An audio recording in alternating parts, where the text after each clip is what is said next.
Today, we're going to unpack one of the most powerful ideas in all of modern finance. We're talking about the Nobel Prize-winning formula that literally shapes how everyone, from the biggest hedge funds right down to your own retirement account, thinks about investing. Hi, and welcome to a new video with Athena Quant. We're about to dive into a concept that literally turned investing from, well, a bit of a guessing game into an actual science. So let's start with the big one, right? The question every single one of us has to face, whether you're managing billions or just your own savings. How do you build that perfect portfolio? The one that gives you the best possible returns without giving you a heart attack from all the risk. It's like the ultimate financial puzzle. And of course, we've all heard the old saying, don't put all your eggs in one basket. And look, it's great advice. It totally makes sense. But it's just a starting point, right? It's not really a strategy. It's more of a proverb. It tells you what to do, but it leaves out the important part. How to do it. Like, how many baskets do you need? And which eggs should go into which ones? And that is the real dilemma for investors. You see, just buying a bunch of random stuff isn't going to cut it. That's not real diversification. The secret, the real key, is figuring out how to combine those assets in a way that mathematically crushes your overall risk. You need a system, a real framework to do it right. Well, it turns out that system was delivered way back in 1952 by a brilliant young economist named Harry Markowitz. He published this paper simply called Portfolio Selection, and it completely changed the game. It revolutionized how we think about risk and reward forever. And this wasn't just some passing fad. We're talking about an idea so powerful that decades later, in 1990, it earned him the Nobel Prize in economics. I mean, that tells you just how fundamental, how absolutely core this idea is to all of modern finance. So before Markowitz came along, the way people thought about risk was, well, it was pretty basic. The risk of a stock was just how much its price jumped around. A volatile stock was a risky stock. End of story. Super simple, but as we now know, totally incomplete. This is where Markowitz's genius really shines. His massive insight was this. The risk of your whole portfolio isn't just the average risk of all the stocks in it. No.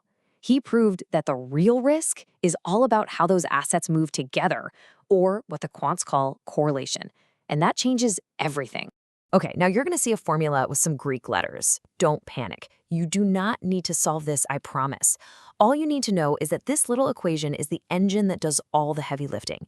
It takes the risk of each stock, but crucially, it also considers the relationships between all of them to spit out the one number that matters, the true risk of your entire portfolio. And here's where you can really see the magic of diversification in action. It's amazing.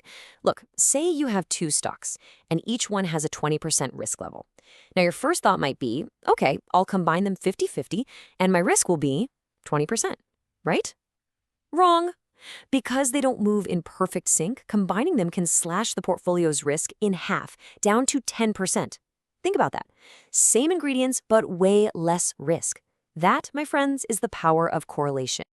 Okay, so if we can calculate the risk and return for literally any mix of assets, doesn't that mean we could map out all the possibilities and find the absolute best ones? The answer is a resounding yes, and the map we use to do that is called the efficient frontier. So just imagine for a second that we create millions of random portfolios, just throwing different assets together in all sorts of combinations. What you'd end up with is this huge cloud of dots. Each dot is a portfolio, and as you can see, some are okay, a whole lot of them are pretty bad, and most are just meh. It's kind of a chaotic mess. But watch this. What if we just filter out all the junk? What if we trace a line connecting only the best portfolios in that entire cloud? The ones that give you the most possible return for any given level of risk. Well, you get this beautiful curve. That is the efficient frontier. You can think of it as the VIP section of investing. So what is it exactly? Well, the efficient frontier is basically the set of all the best possible portfolios you can build. It means that for any amount of risk you're comfortable with, there's a portfolio sitting right on that line that gives you the absolute highest return you can get. Any portfolio below that line, it's just inefficient. You're either taking on too much risk for your return or not getting enough return for your risk. Now, along this frontier, there are a couple of really important spots that investors focus on. All the way to the left, you've got the minimum variance portfolio. That's just a fancy way of saying it's the safest possible combination of all your assets, the absolute lowest risk you can get. Then there's another sweet spot, the maximum Sharpe ratio portfolio. And that's the one that gives you the most bang for your buck, the best possible return for every little bit of risk you decide to take. What's incredible is that Markowitz's idea was so foundational, it's still inspiring new strategies today. I mean, it's the bedrock. And one of the most interesting modern takes is something called risk parity. It basically takes the core logic of what we've been talking about and pushes it one step further. Let's take a look at the classic 60-40 portfolio. 60% stocks, 40% bonds. On the surface, that sounds pretty balanced, right? But here's the catch. Because stocks are just so much more volatile than bonds, they actually account for something like 90% of the portfolio's total risk. So even though your money is split, your risk is almost all in one basket. Risk parity just completely flips that idea on its head. It says, forget about balancing the dollars, let's balance the risk.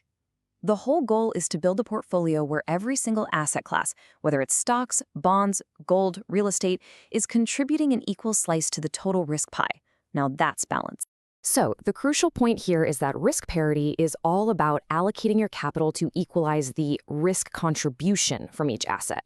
It forces you into a state of what you might call true diversification. In practice, this often means you hold less of something jumpy like stocks and more of something stable like bonds. But not to balance the money, no, to balance out your actual exposure to those wild market swings. All right, so we've talked about a Nobel Prize, we've looked at some math, and we've touched on some pretty advanced strategies. It's easy to think, okay, that's interesting, but what does any of this have to do with me and my 401k? The answer, absolutely everything. Look, this stuff, modern portfolio theory, it's not just some dusty old academic exercise. It is the literal foundation of the entire modern asset management industry. It's the engine running robo-advisors. It's what practically every hedge fund and asset manager uses. Heck, it's the entire reason your retirement fund isn't just 100% in a single stock. It's why it holds that mix of stocks and bonds. So if there's one thing to take away from all this, it's that this isn't just theory. It's the actual mathematical blueprint for modern investing. Ever since Markowitz came along, investing has been slowly but surely transforming from, a gut feeling and guesswork kind of thing into a real science. So yeah, this Nobel-winning idea is what powers your retirement fund. The next time you open your statement and see that mix of different investments, you'll know it wasn't just thrown together randomly. It's all based on this incredible idea. So let me leave you with this question. Now that you know the science behind it, do you see your own investments a little differently?